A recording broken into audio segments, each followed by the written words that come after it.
Morning, ma'am. Is that me?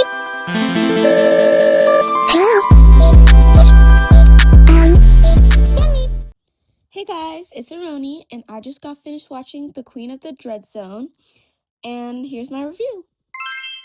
So we start off the episode with �·💒 coming back to Paris, talking about how she's about to shoot a movie about her life, right? Yeah, and then we see Lila, and she's like, she put a ultra kuma in some type of like pretty safe thing, and she locks it. And like she puts on the blonde wig she put on in the London special. At first I was like, there's no way she's Sublime, because like, you know how Sublime has blonde hair. And then like there's some people speculating that Lila's Sublime, but nah, I was wrong. Puts on the blonde wig, and she ships the pretty safe to �·💒, and she goes onto a plane. This whole time when we're seeing her in the plane, we have no idea what she's doing on that plane. But she's like, at this whole time, she's like watching �·💒's live stream, because �·9's live streaming all of this, right? So now we cut to Marinette, Zoe, Sabrina, and all that, and their friends like talking about how �·9's coming back. Da, da, da, da. They're all kind of like scared and worried about �·9, even though I thought we all collectively as a group know that �·9's a loser now, and like we all clock her tea now. Like, why are we still scared of �·9? Marinette especially, you clocked her tea. The last thing you did with �·9 was clocking her tea. But I do understand, like, she's like a lifelong bully, so seeing her come back is kind of crazy. Yeah. And so like they're all talking about how like �·9's just still a bad person, she's still a trashy person. And Sabrina's like, what if she changed? Because �·9 sent me this letter and it seemed like she changed. And like Sabrina in this episode, like, is like the �·9 stans, which I'm not a �·9 stan, but I'm kind of am, because I love �·9 as a character. But like, she's like kind of the �·9 stans that are still holding on to the image of �·9 from that era where she was about to get redeemed. She's the audience of that, like, you know what I mean? And she's still holding on to that part of �·9 that was actually nice, that was actually like good, right? And, you know, Marinette, Zoe, they're like, there's no way Zoe has changed. Like, look at her. I mean, �·9 has changed. And so �·9's in the building, you know, and yeah. And so, you know, Zoe has a package that Lila sent her, and she's trying to like open it, but it's locked, obviously, so she can't open it, and she's still trying to struggle opening it. Then Zoe, this whole review, I'm gonna confuse Zoe and �·9's names. Anyways, Zoe, Marinette, and Sabrina are all trying to get back inside the school to talk to �·9, because Sabrina wants to see if �·9 has changed. And so they get in, and �·9 plans on to like throwing tennis balls at them, like as a prank or something.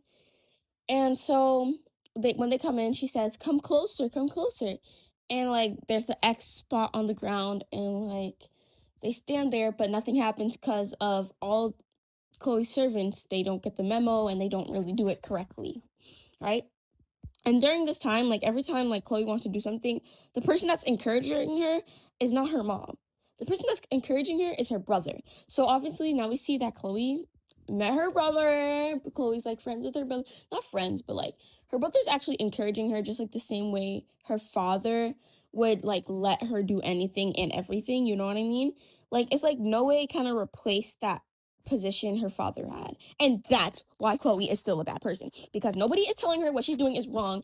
Nobody is enforcing rules onto her. Nobody is showing her the right path. Well, there is people that were trying, like Marinette, but like then she took away that support, which ultimately led to �·9 becoming what she is right now. But people encouraging her, letting her do whatever she wants, is the reason why �·9's like this now. But anyways, yeah.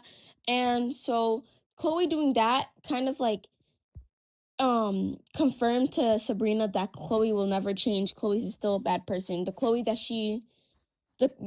that she knows, that like was nice to her and used to play with her and like, you know what I mean, gave her a gift, is not the same �·9. Like that �·9 is gone. And that's the same thing with the Chloe stans. That's the thing that the Chloe stans need to understand.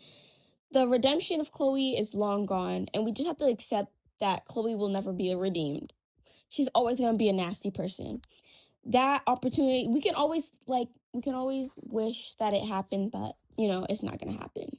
And it's so sad, because that version of Chloe would have been such an interesting character.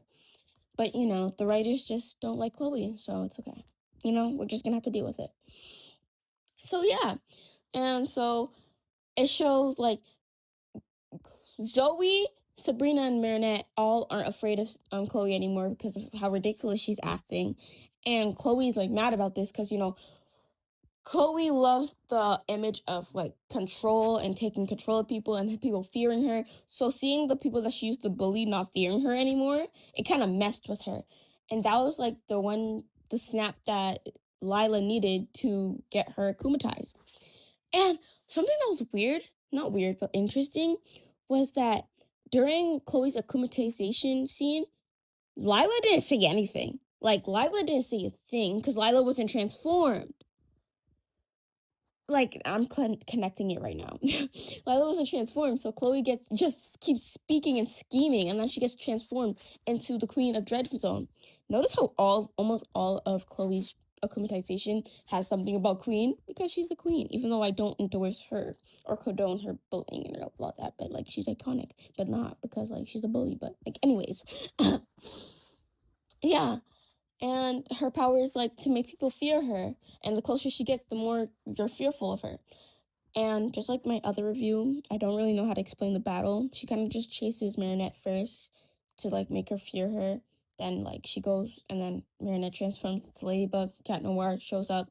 Cat Noir is trying to get close. He's is afraid, So Ladybug calls Miss Hound and Vesperia to fight the battle with them.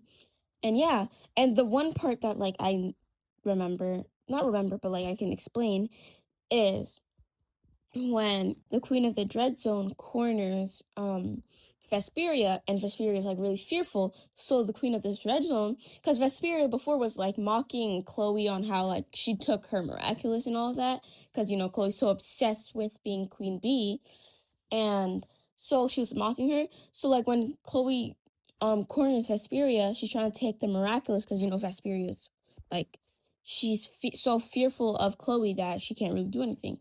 So she's trying to take the miraculous, but then Miss Hound, like, uses her power. I don't know what it's called, but she uses her power and takes the 𝒂𝒏𝒕 object, so, they can 𝒂𝒏𝒕 her. And the whole time I was watching that scene, I was like, Chloe, just take the miraculous. Chloe, stop being so distracted. Take the miraculous. You're cornered her. Take the miraculous. You're so obsessed with the miraculous already. We've seen this the whole time. You're making it your whole personality now. Take the miraculous. Why are you so distracted? Take the miraculous. Like, that was my whole reaction, that whole scene. Like, why don't you just take the miraculous? Take the miraculous and leave. Take the miraculous and break it. Like, do something. If you're really now just evil, be evil. Like, genuinely, just be evil. Don't be so stupid, bro. Just be evil. Anyways. But yeah, they 𝒂𝒏𝒕 her. And you know how Ladybug does that whole thing where she gives the charm to the villain so they won't get 𝒂𝒏𝒕 again. Well, Chloe, she doesn't want it because she doesn't like Ladybug anymore. She actually despises Ladybug, which that is justifiable. I understand why she doesn't like Ladybug. I wouldn't too if I was in Chloe's suit. But yeah, but Marinette still figures out a way to put it in Chloe's bag while Chloe storms off. And so she can't film the movie anymore because the mayor is not her dad anymore. So, people don't listen to her like that. And so Chloe goes back to London, and she gives the charm to a servant to throw away. But then Noe asks for the charm and was like, oh, what amazing talent. So I'm wondering what the council wants to do with that charm, because we know Noe's the new diamond. So I wonder what they're trying to do with that. Interesting.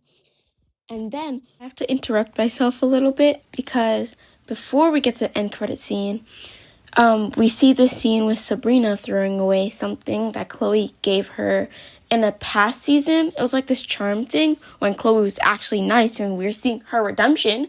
But anyways, and then we also see Marinette, like, look at the letter that Lila sent Sabrina disguised as Chloe, and the package she sent Chloe, and Marinette realizes they're from the same person. So, like, she's, like, getting closer and closer and figuring out, like, who the new Hawkmoth is. But, yeah. We cut to the end credit scene with Lila, and she's in China, I'm pretty sure. Shanghai. She's in Shanghai, where Faye and Marinette's uncle is. And she's at the restaurant. And I'm like, why is she there? What is her plan? And then she goes up to Faye. Faye comes up to her, and Lila tells her how, oh, this meal was so good. Can I talk to the owner or the head chef? And Faye's like, okay, let's go. And then Lila sees a picture of Marinette, Adrian, and Faye, like, from the Shanghai special. And she's like, looks like she's scheming something. I forgot what her words were, but it looks like she's scheming something. And I'm like, what is her game plan? Because we know there's 2 more episodes there's 2 more episodes, and one of them is the finale, right? What is her game plan? Like, I'm gonna make a theory video what's gonna happen in the finale, but this, like, threw me all the way off. Like, I don't know what her game plan is anymore. Like, what is she planning? Why is she in Shanghai? What? But anyways, yeah, that's my review. A little messy, guys. I know, very unprofessional. Don't worry. For the finale, I'm going to try to keep it very professional. Like, have an actual analysis. And I pray this finale doesn't disappoint me like season 5. Like, the writing for this season has been so good. I really, really, really pray that this finale, like, really, like, wows me. Not wows me, because this is, like, kind of, like, the season 1 of the new arc. But still, I really hope this finale, like, gives me something. You know what I mean? But yeah, this was my review. Hope you like it. Always remember you're loved. Always drink water. And have a good day, night, or afternoon. See you. Bye.